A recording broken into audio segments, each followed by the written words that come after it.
Magandang araw po o magandang umaga sa bawat isa po sa atin. Salamat sa Panginoon sa pagkakataon ako po ay nakapagsalita po sa Jesus Healing Heart sa mayroon pong sa isa pong church na ang nangunguna po ay aking kamag-anak. At salamat din po sa sharean po namin na kung saan nakita namin yung biyaya lamang ang pagiging pastor namin at yung mga sharing po namin nakatutuwa. At nakikita ko po yung patuloy na pagkatawag po sa amin dalawang magkamag-anak na pastor na ngayon.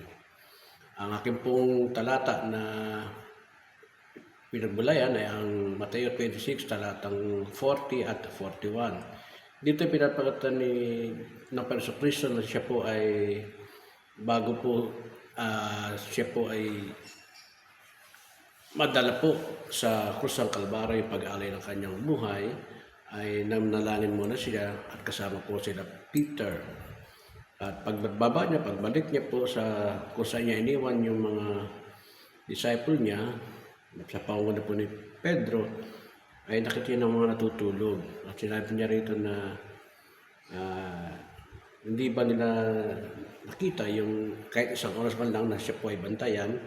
At binanggit ng Panginoon na dapat daw po maging watchful in prayer sila dahil para mabantayan po sila sa temptation sapagkat ang spirit daw ay willing but ang flesh daw po ay weak. So dito makita ko natin mga kapatid na ang kahalagaan po talaga na tayo po ay lumalapit at nananalangin sa ating Panginoon sapagkat kung makita po natin talagang ang ating pong katawan, ang ating pong lupang katawan ay ang ating mga laman ay talaga namang mahina in terms of paglapit po sa spiritual na bagay. Kaya nga makita natin na kumisan po tayo na nagkakaroon tayo ng problem pagdating po sa paglapit sa panalangin. At kung titingnan, kung susumahin, minsan bagamat hindi natin sinasabi na hindi tayo nakakapag-pray everyday, sinasabi natin ay tatangliin na ako Lord, kailangan ko na magmadali, nakalimutan ko, nahamaba ang tulog ko, kailangan ko asikasuhin ganito, at kailangan muna na asikasuhin yung aking pangailangan ng katawan. Kaya makita ko natin dito na talagang meron po talagang struggle in terms of praying, no? Kaya naman dito ay pinapakita sa atin ng Panginoon na maging watchful tayo dahil sapagkat kung hindi ho tayo nanalangin everyday, yung temptation po everyday nakaabang at nakapaglalaan po sa atin. No? Kaya nga mahalaga ho na maunawaan po natin, no? Na tinuturuan po tayo ng Diyos na maging disiplinado po sa pamagitan po ng ating po gagawang buhay na ito na ginagalawan.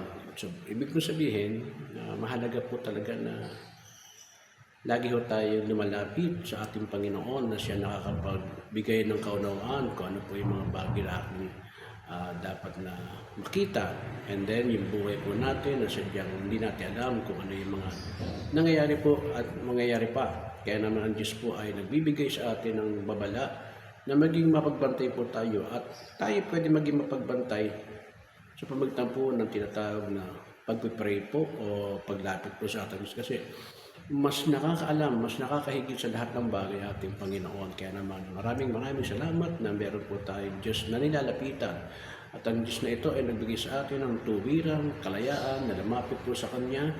Tuwiran po sapagkat ang Diyos na nagbigay sa atin ng pagkakataon noong una, hindi po tayo nakakalapit sa Diyos sapagkat tayo mismo ang lumayo dahil po sa kasalanan ng mga nagagawa at katigasan po ng ulo. Pero sa pamagitan po ng paglapit at bumaba ang ating Panginoon Kristo bilang Diyos at nagkatawang tao, inilapit niya ang presensya niya sa pamagitan po ng paglapit na ito at pag-aalay pa ng kanyang buhay ay nagkaroon tayo ng kalayaan na muli maibalik po ang ating pong pakikipag-ugnayan at paglapit at pag-serve po sa ating Lord ng buhay. Salamat po at patuloy lamang natin hilingin sa Diyos yung mga bagay na pakikibaka po sa araw-araw.